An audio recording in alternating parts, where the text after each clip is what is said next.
Hi, everyone. Welcome to the Reluctant Free Agent podcast. I'm excited to have my guest here today, John Trocchi, who he and I met years ago, probably between 8 to 10 years ago, depending on when our paths specifically crossed, when he was a student at Framingham State University. Go Rams, woohoo! And I was the dean of students there. And now here we are crossing paths again in a somewhat different context where at some point a few months ago, we crossed paths on LinkedIn when we discovered we'd both lost our jobs. So a different scene to reconnect in, but nonetheless, it's been nice to see a familiar face and to reconnect with a former student. And so, John, welcome. Hi, thank you. Thank you for having me. So you're welcome. It's good to sit down here with you. And I wanted to start, as I do with people, is just asking you to take a minute and just talk a little bit about what happened with losing your job and how your job search is going. Sure. Yeah. So at the beginning of July 1st, I was informed along with a few other coworkers that um, they were doing layoffs, restructuring. So unfortunately, about a year and a half in, I was let go from my last job. And yeah, since then, I've just been doing the same thing I've always done. With software engineering, it's kind of common to unfortunately have layoffs, especially post 2020. Mm-hmm. But I started in 2019, so I guess I can't say too much before then. um, but yeah, so post 2020, it's pretty common for companies to have layoffs. I can't say why. I just know that it's common. And yeah, unfortunately, that happened to me, and so I started looking for jobs, applying for jobs. I've done all the things you can possibly think of. It's really it's one thing to say like, oh, I can't find a job, but it's another thing when you've done just anything and everything you can. I've tried, I've sent out applications cold. I've called people for referrals. I've found specific jobs and sent them to them. And these are the same jobs that I would have applied to a year or two ago. Kind of the same thing. So it's not like I'm shooting for the stars and hoping for the best here. I'm just looking for any type of software engineering job, really, that seems like it would be the right fit. And from what I'm seeing, it seems like a lot of just sort of auto rejections or kind of crickets, quiet when it comes to any sort of response from recruiters. I've had great conversations with recruiters, and then I've received an automated rejection email within like a couple hours after that. I'm talking to this recruiter about next steps, and then 6, 8, 10 hours later, sometimes at midnight, which is interesting, I'll get rejection emails from these jobs. So I can't say why that happens. I just can say that in my experience, that's what it's been like. I do have interviews, and they do happen. It just doesn't feel the same as it did a couple of years ago. And that's interesting because I've been watching a lot on LinkedIn as people are looking for jobs and watching people's posts and connecting with other people. And I think there's a lot of questioning about what's happening with the hiring process these days. And again, I'm speaking broadly. It's for me, it's not linked to any one field because I'm watching you with sort of technology piece. I know people in higher ed, but I'm hearing people reporting like they match up perfectly in a way with the job description, and then they get a really quick rejection letter that just seems like a shocker, or that they submit something and they get ghosted. They just never hear. And that happened to me for something that I felt like I was a perfect match for. And I still haven't heard from the place. And I finally was just like, I've got to let go of this. And other people are getting interviews, but it seems like people are working harder to get that initial interview, which just makes it really tough. Yeah, I can definitely say that it's you really have to work harder to get that interview. I said this before, but I've been laid off a few times as a software engineer. It's just part of the practice, it seems. And in my experience, this has been the most difficult job market, I would say, for sure. I've had seasons where I've applied to jobs and I've gotten like upwards of like 70% hitting me back for an initial interview request. And that was great. but this time around, it's close to like 1 or 2%. It's Yeah. really slim. And that includes, going to events, reaching out to people through phone call, LinkedIn, hiring, like reaching out direct to hiring managers, making new connections, all these types of things. Mhm. Yeah, and it must be frustrating because it sounds like you're doing everything quote right, what they say, and it's just not panning out. It's interesting. I was listening to a radio show called 1A with NPR. I think it was last week, and they were saying um, that it's not that more people are being laid off, although I feel like maybe I'm just meeting more people who are being laid off than I knew in the past. But they were saying that hiring's slower than normal right now. And I think a lot of people are feeling that. And I also just wonder how much AI is playing in with just the quick rejections, because I've heard some people saying that some companies are just getting like flooded with applications right away at a quantity that seems unmanageable. And part of that could be AI driving submissions of materials that wouldn't have happened in the past. I don't know if you've heard anything along those lines. Oh, you're muted or something, John. Sorry. Can you hear me now? I can. I pushed the button on my mic by accident. Oh, that's okay. Just making sure I'm paying attention. Sure, yeah. No, I've definitely heard of that. I haven't looked into it, but I know that I could assume there's probably companies out there that have some sort of AI bot that sends you sends emails for you, sends applications for you, web scrapers. Those are all possible. So yeah, I'm sure that recruiters, and I've definitely heard this from recruiters too, where they'll post a job and within an hour, they'll have well over a couple hundred applications, especially at more well-known companies. So, it's really tough for them.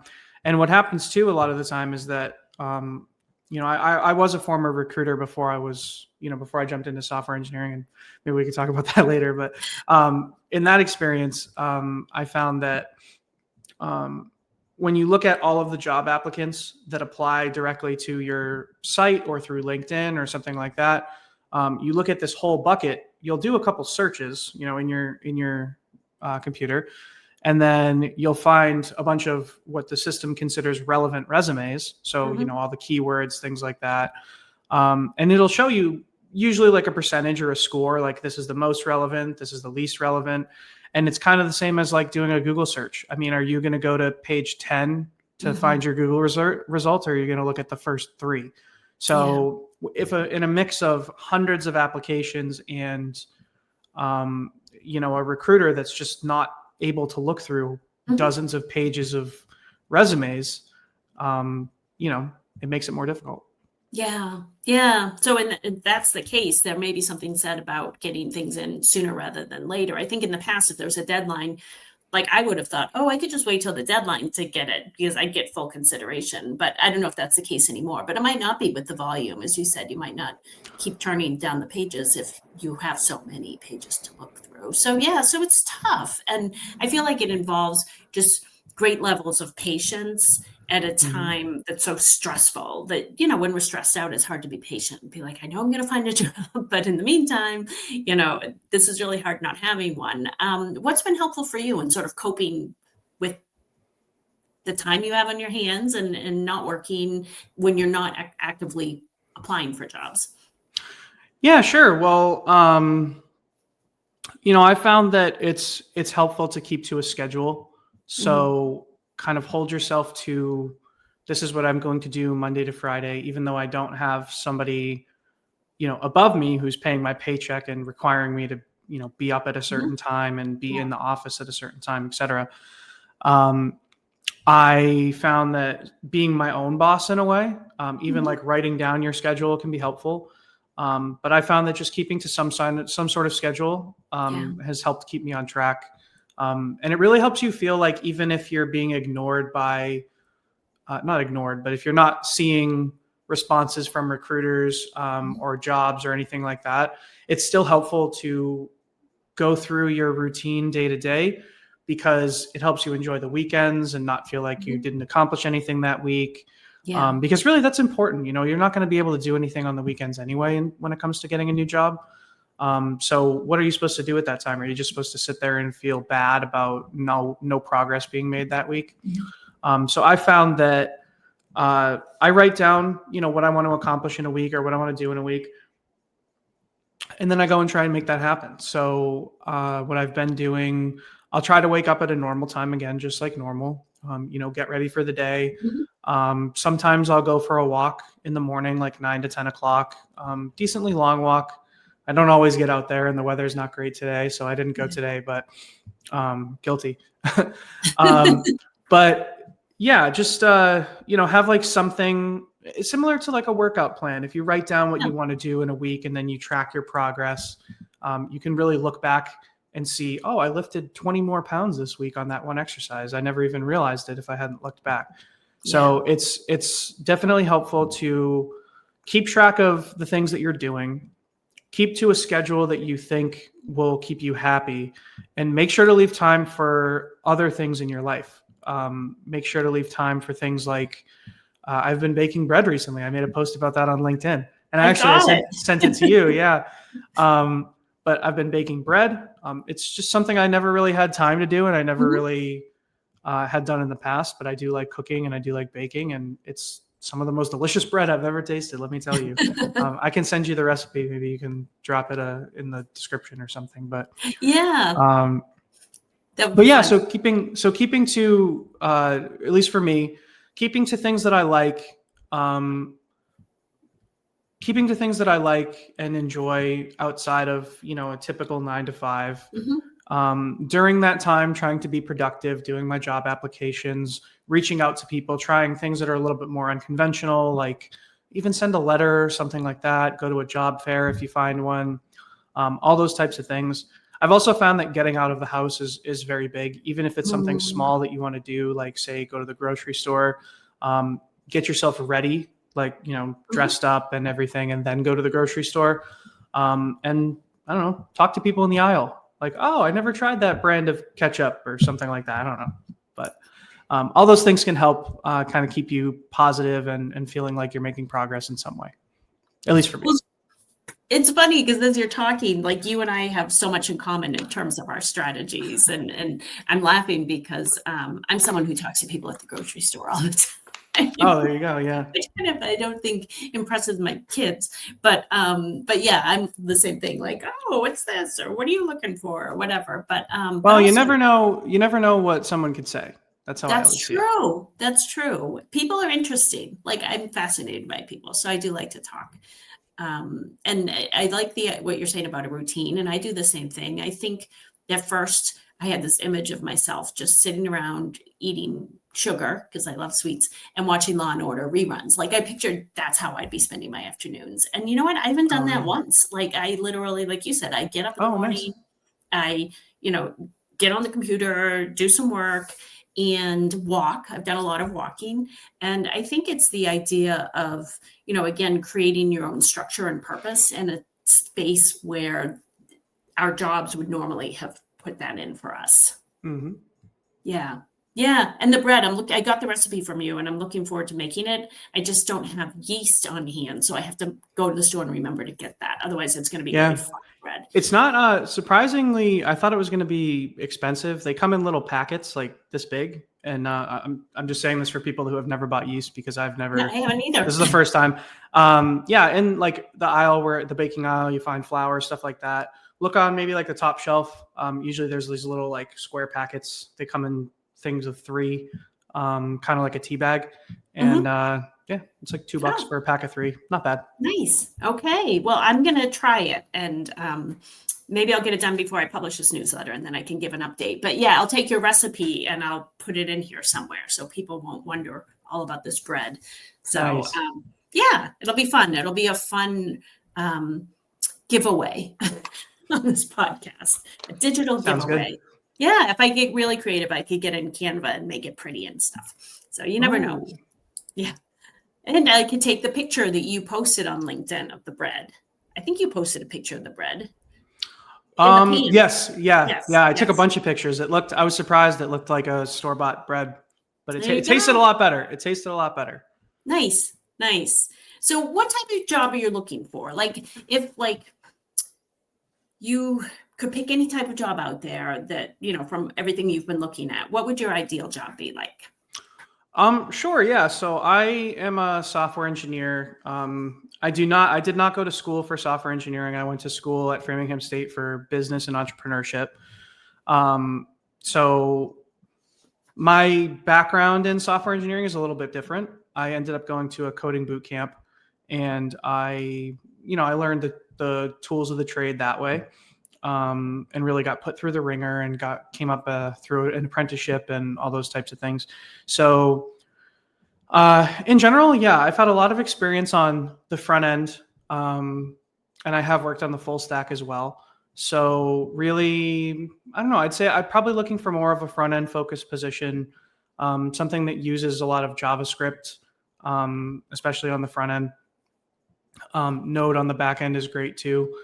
And I am full stack capable, so I also, am familiar with Ruby and Ruby on Rails and all those back end things. Writing a database, database migrations, all those kinds of things and validations. So I am a full stack engineer. I'm looking for more of a front end focused role, something that utilizes JavaScript, React, Angular, Vue, any of those. I have a ton of experience in all three of those. I worked as a consulting engineer, just to sort of explain that a little bit. I worked as a consulting engineer, and a lot of the times these projects would be like, they would always have JavaScript on the front end. So I would switch between all these different projects, and, I was billable hours. So I had to know JavaScript so I could switch between these different projects. And I got a lot of exposure to a lot of different front end technologies. And then these projects that I was working on, sometimes they had the same back end, sometimes they didn't. So I got exposure to that, and I worked on that while also immediately being able to contribute to anything on the front end. So, So it sounds like it, and again, I'm not a computer person, but from what you've told me, it sounds like you have a pretty broad skill set, that you've done a lot of different types of things with that. Yeah. Yeah, JavaScript has a lot of different applications. So I am very well versed in JavaScript, but it applies to the front end, and there is Node on the back end, like Express and Next and all those things. So there are back end technologies that I know just by knowing JavaScript, and being familiar with JavaScript. But yeah. Yeah. Now, a fun fact that people don't know, but that I discovered in talking to you, is that you also have experience in event planning. Yes. Yeah, Which I do. is funny. I just think that, like, the software piece and the event planning, to me, strike me as two very different scenes. So I think the ideal job for you, and again, I'm making this up, you're not, but would be doing software that relates to event planning, because that could marry those two things together. I hadn't thought of that. It is a good point, and a good thought. Events do usually have websites, so that could be something too. There could be something there. The interesting thing about software engineering too is that you can really work in any industry. I don't know if that's changing more recently with, people with a specialization might be preferred over somebody with, general knowledge of coding because of things like AI and things like that now. But yeah, I mean, I've had jobs in, I worked for Rocket Mortgage. So that was, mortgage and finance and things like that. I've worked for a health and wellness company. So that's, having to do with like HIPAA and things like that. And I did have to do some trainings on that. But really, I've been surprised with just the industry and in general for software engineering, and how you can work in any different type of company, really, anything that they specialize in. But yeah, no, I think that's a cool idea. I hadn't really thought about that. So that's definitely something I'll have to look into. Yeah, there must be software for an event planner that helps them in navigating all the tasks and I don't know what, but yeah. Sure. Yeah. So you never know. You could come back to me in a couple months and be like, I'm in my new job as creating software for event planners.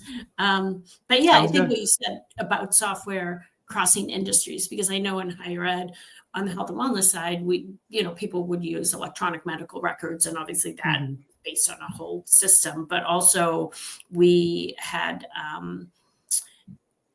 like online courses we'd send out to students when they were first starting about like mental health, for example, or sexual violence. And, you know, obviously those were sitting on a different type of platform, and we did assessment and we had different vendors for that. So there's a lot of companies that feed into just the higher ed system. And I'm sure that applies to lots of different types of industries as well. So it's funny that, like, on the one hand, there's a lot of job turnaround right now with software engineers, but on the other hand, it feels like a job that crosses industry lines in a way some other jobs just don't, which is kind of cool. Yeah, definitely. Yeah. So I feel like for me, as I've been thinking over the past, it's been like 9 months now since I left my job, and I've done a lot in that time. I did some interim work, and then I spent the summer doing writing and stuff. But I feel like I've learned a lot about myself in this process, that the situation sort of forced me to be like, oh, am I going to try and do this, or am I going to push myself to do something different, or how am I reacting to this? So is there anything in particular you've discovered about yourself in since July as you've been looking for a job and baking bread?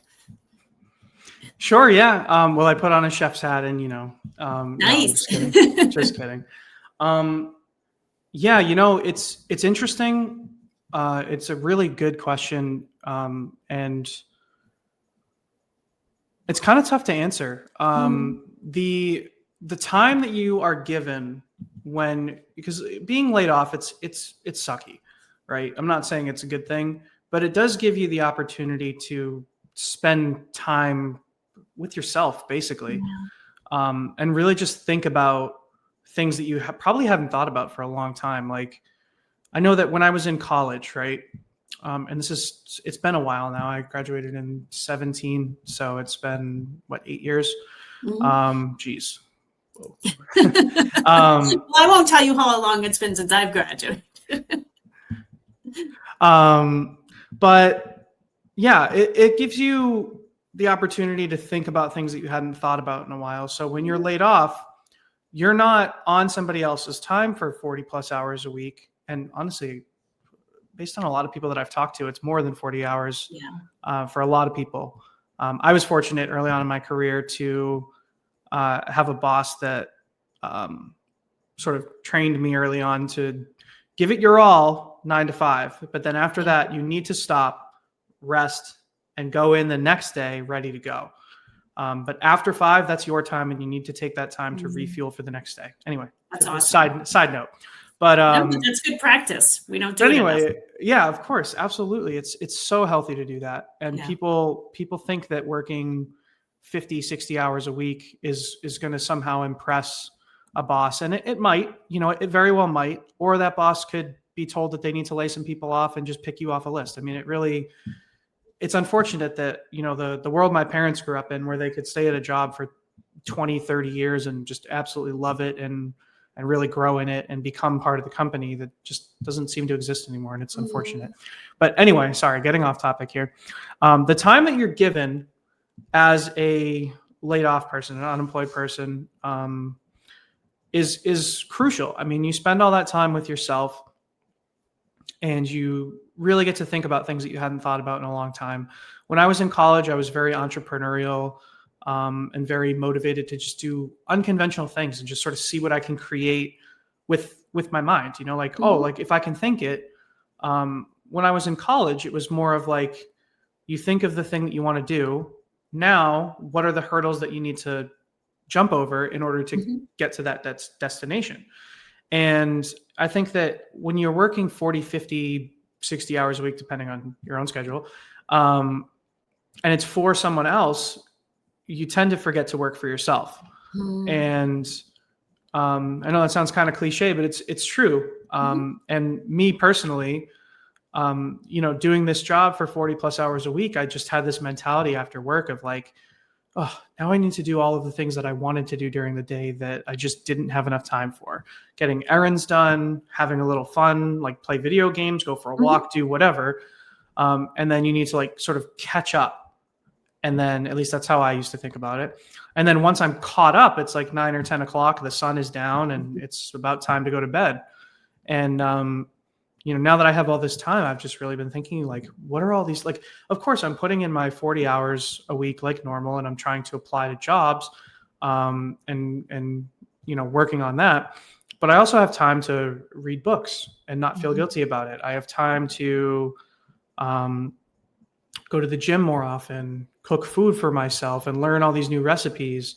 I have time to research all kinds of new topics. I have time to practice my coding on websites that I otherwise wouldn't have done before. I mean, there's all this time that you can waste it, or you can do something with it, but you have so much more time to do all these different things. For me personally, I've done, I'd say, like, a few different things. I've been working on a software project recently. I'm just sort of, practicing my skills. We talked about it before. I've been baking bread. I've also been cooking. I just cooked stir fry a couple days ago for myself. That was good. Chicken and veggie stir fry, really, really good. Just some sesame oil and some soy sauce, but yeah. So I don't know. All this time that you're given, it's so much more time that you can spend doing something else. And if you choose to do something like me, more entrepreneurial while you're applying for jobs, then that's you have time. Go pursue it. Go see what happens. Spend 3 months while you're looking for a job anyway, and go see if you can make something else work too. So.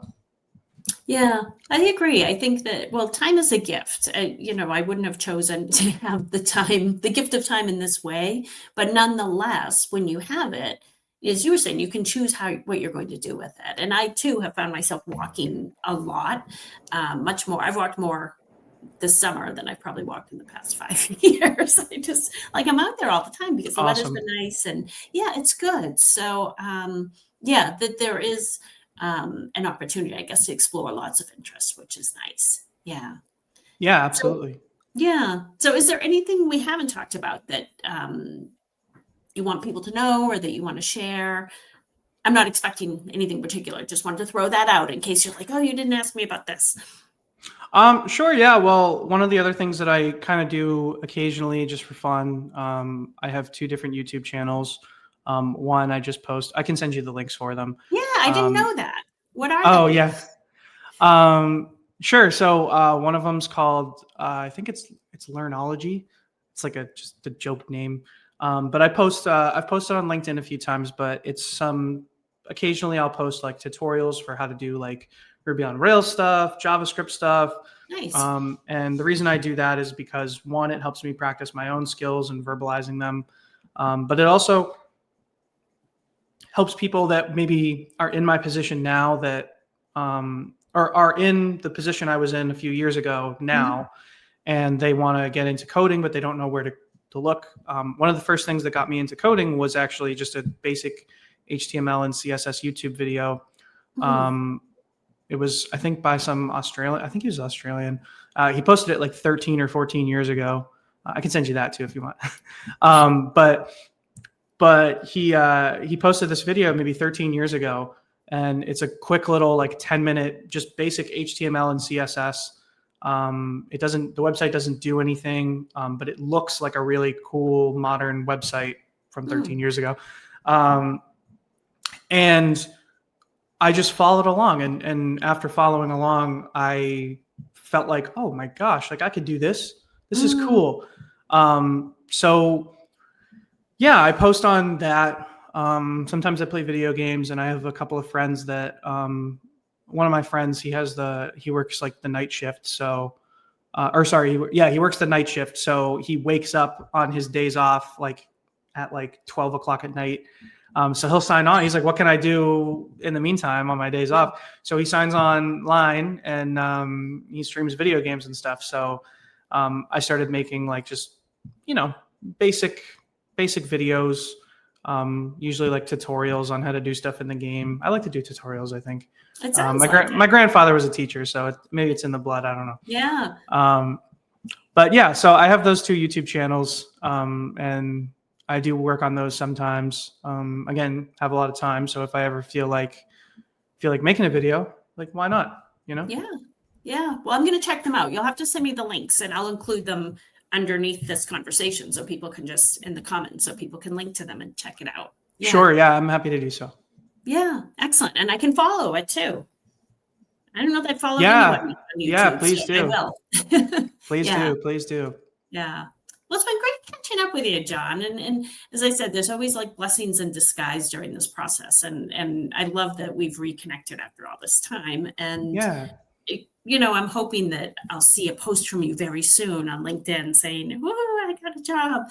But in the meantime, I know you'll be walking and baking bread and doing all this other cool stuff, which is Yeah. nice. Thank you. Thanks for having me.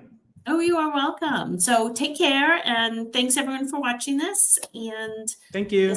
that's a wrap. Thank you. Yeah. Bye. Bye.